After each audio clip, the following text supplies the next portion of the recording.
చేస్తున్న పని ఒకటే అయినప్పుడు ఇచ్చే జీతాల్లో తేడా ఎందుకు? శాశ్వత ఉద్యోగులు, తాత్కాలిక ఉద్యోగులు అంటూ విభజన రేఖ ఎందుకు? ఇవే ప్రశ్నలు సంధించింది దేశ అత్యున్నత న్యాయస్థానం.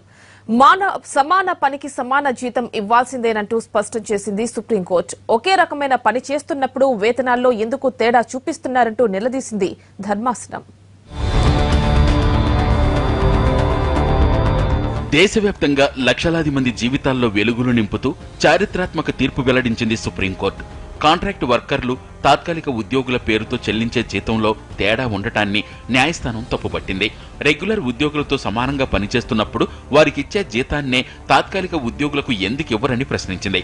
ప్రభుత్వ, ప్రైవేట్ సంస్థ ఏదైనా సరే తాత్కాలిక ఉద్యోగులు కూడా రెగ్యులర్ ఉద్యోగులతో సమానంగా పనిచేస్తున్నప్పుడు అందరికీ సమాన వేతనాలు ఇవ్వాలంటూ తీర్పు వెల్లడించింది. ప్రధాన న్యాయమూర్తి justice TS Thakur, justice SA బాంబ్డేలతో కూడిన ధర్మాసనం ఈ మేరకు ఆదేశాలు జారీ చేసింది.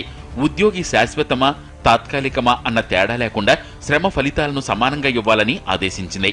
ఒక వ్యక్తి ఇతరులకు సమానంగా అదే పని చేస్తున్నప్పుడు, బాధ్యతలను సమానంగా నిర్వర్తిస్తున్నప్పుడు తక్కువ జీతం ఇవ్వడం దేశ సంక్షేమానికి మంచిది కాదని వ్యాఖ్యానించింది ధర్మాసనం.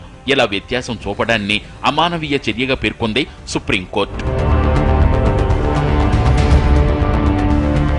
రెగ్యులర్ ఎంప్లాయీస్ తో సమానంగా తమకు కూడా జీతాలు ఇప్పించాలంటూ పంజాబ్ ప్రభుత్వంలో పనిచేస్తున్న తాత్కాలిక ఉద్యోగులు దాఖలు చేసిన పిటిషన్లను విచారించిన న్యాయస్థానం ఈ మేరకు చారిత్రాత్మక తీర్పు వెల్లడించింది. తక్కువ జీతానికి పనిచేసే వారెవరైనా ఇష్టపూర్వకంగా ఆ పని చేయరని, తన కుటుంబానికి గూడు కోసమే పనిచేస్తారని కోర్టు వ్యాఖ్యానించింది. ఆ మాత్రం జీతం కూడా రాకపోతే కుటుంబం ఇబ్బందుల పాలవుతుందని, అందుకే ఆత్మాభిమానాన్ని కూడా పణంగా పెట్టి పనిచేస్తారని తీర్పు కాపీలో ప్రస్తావించింది న్యాయస్థానం.